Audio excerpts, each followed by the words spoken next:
Your Grace, depicting an Orthodox Jewish man. Yeah. A photograph taken in Poland in 1940 during a liquidation. I assume right before he was going to be shot. Yes. That's what it looks like to me in the photo. Yeah. So what do you think of it? Well, how it's turning out so far? What'd you say? Well, I'm loving it a lot, and we have talked earlier today about how interesting it is to me that the human figure is all in black and white, while the surroundings are done in color with a great deal of detail, incredibly fine drawings of letters and images. It's a contrast that you just have to pay attention to get the strength of what you're doing to humanize this one figure from the ghetto facing his death. Thank you. Welcome. That's it. It is, what is it, January 25th? Tuesday? January 25th. January 25th, Tuesday evening? That's right. Thank you. So, my question again is, I was asking about the line across the chin of that man, and you said it's barbed wire. I was just saying it was not easy for me to tell that it was barbed wire. Right.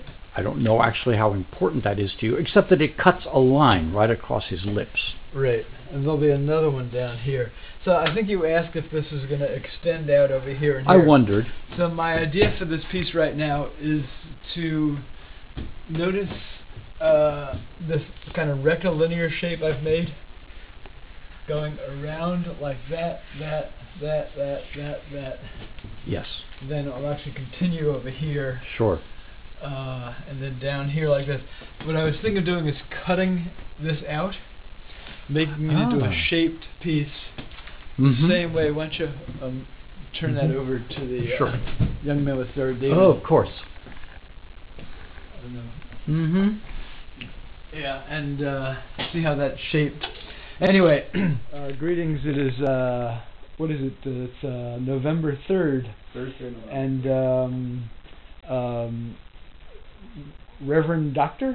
Donald MacKenzie is visiting me, and he's seeing the mosaic pieces, including the piece I'm working on now. And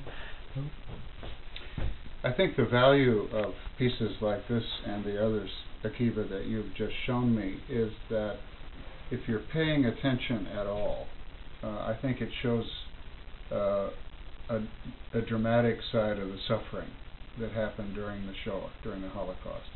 That, as I was just saying a few minutes ago, most Christian people are really, they know there was a Holocaust, they know there was suffering, but they do not realize the extent and the depth of it. And so because, as I was saying before, art is something, one of the things that art does, it can show you things in new ways. I think Christian people need to be shown the Holocaust in a way that really reveals the reality of the Christian repudiation of Judaism for all these years. Very good. Yeah. Thank you. Yeah. Anything you might want to add about the piece I'm working on here? Well, I think the arms up in this figure are particularly moving because it shows the kind of helplessness that the person was in, and that, I think, again, is something for which Christian people and others should have some compassion. And I think we've been able to escape that because somehow for Christian people, partly because of the triumphal reality of Christianity, we've been able to keep this kind of suffering at arm's length, and I think we need to come to terms with it. Thanks. That also brings to mind to me one of the biggest thorns in Christian-Jewish relations, which has to do with Christian proselytizing of Jews, and also of non-Jews as well. But I remember reading a passage in this book I have, Harry James Cargus in Conversation with Elie Wiesel, from 1975. Cargus is a late Catholic educator. When Cargus asked Wiesel about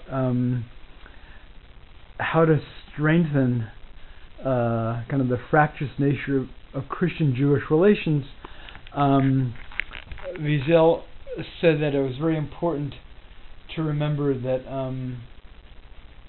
that Jews never sought to convert Christians. And he said there can definitely be reconciliation as long as one doesn't try to convert the other. A lesson to me, which I think, for me, has been lost to a lot of certain Christians and certain Christian denominations who still seek to engage in that activity. Right. Which is, to me, just morally and ethically wrong, especially in the aftermath of the Shoah. Right. So I think the Christian conviction that Christianity is the only way is at the base of that reality of trying to persuade other people to be Christian. But I don't think Christianity is the only way. It's my way, but it's not the only way. And right, absolutely. Christianity was the unintended consequence of the ministry of a Jew. Jesus of Nazareth. That's interesting. Unintended consequence. And so wouldn't I'm going to turn this off momentarily so we're running out of time, but wouldn't some more conservative Christians disagree with you and say that it was the intended consequence of... They might. Yeah, in terms of their theological interpretation. Yeah, no, that's right. I think we have to hear each other on that, but my opinion is the other way. Right. Thanks a lot, Don. You were saying about some parts of the mosaic here that you find... There's some pieces that are really ugly and startlingly so, in contrast to the beauty of the mosaic and the drama of the suffering in the middle. And I think that those are pieces of the reality behind that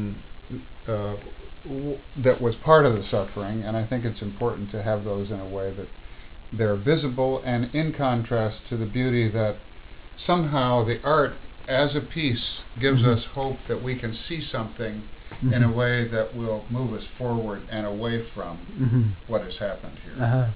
But I think we have to name that, and in order to say goodbye to it, we have to name it. Right. Yeah. I guess that's interesting. You're the first person to address this in this piece in progress.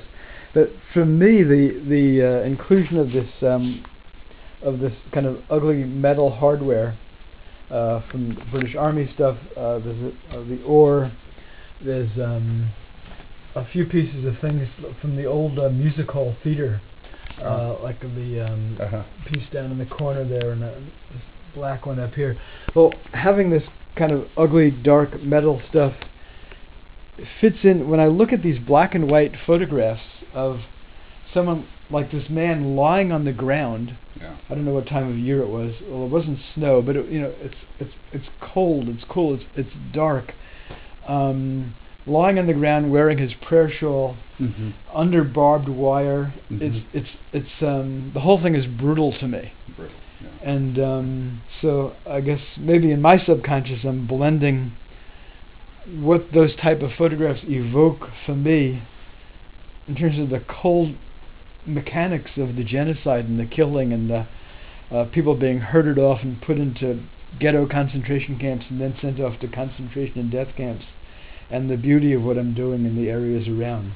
No, anyway, I think that's exactly the way it should be, and the fact that these pieces are ugly is an exact representation of the horror that was going on as a part of the suffering. And I think without them, we don't see the depth of it, maybe. Maybe that's part of the importance of your work, not just with this one, but all the mosaics, things like Ellie's sin and so forth. I mean, that's...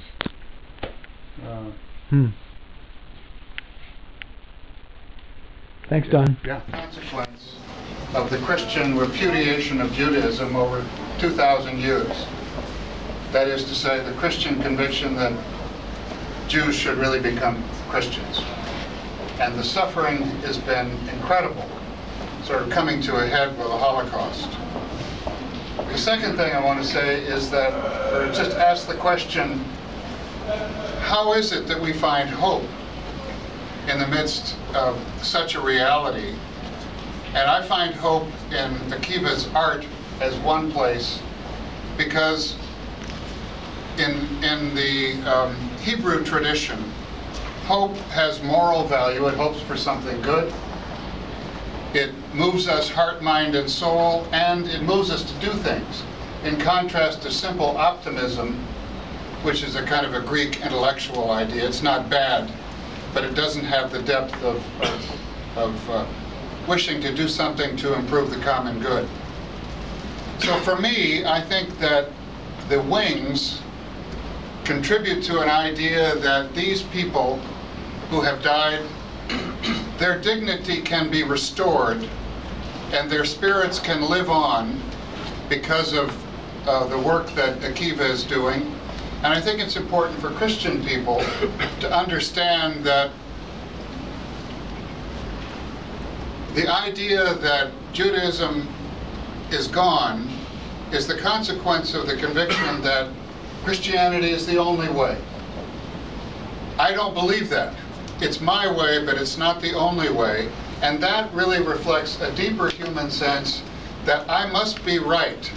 I must be correct in order to have my self-worth affirmed.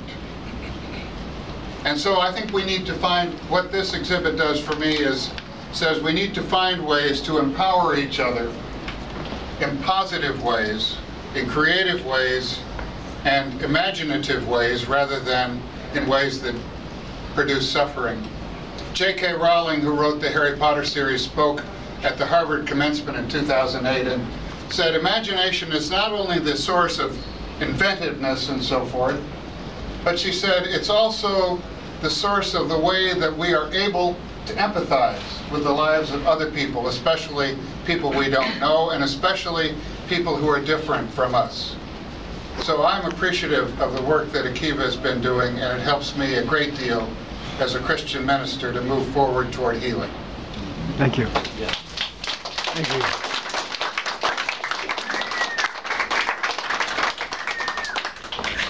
And people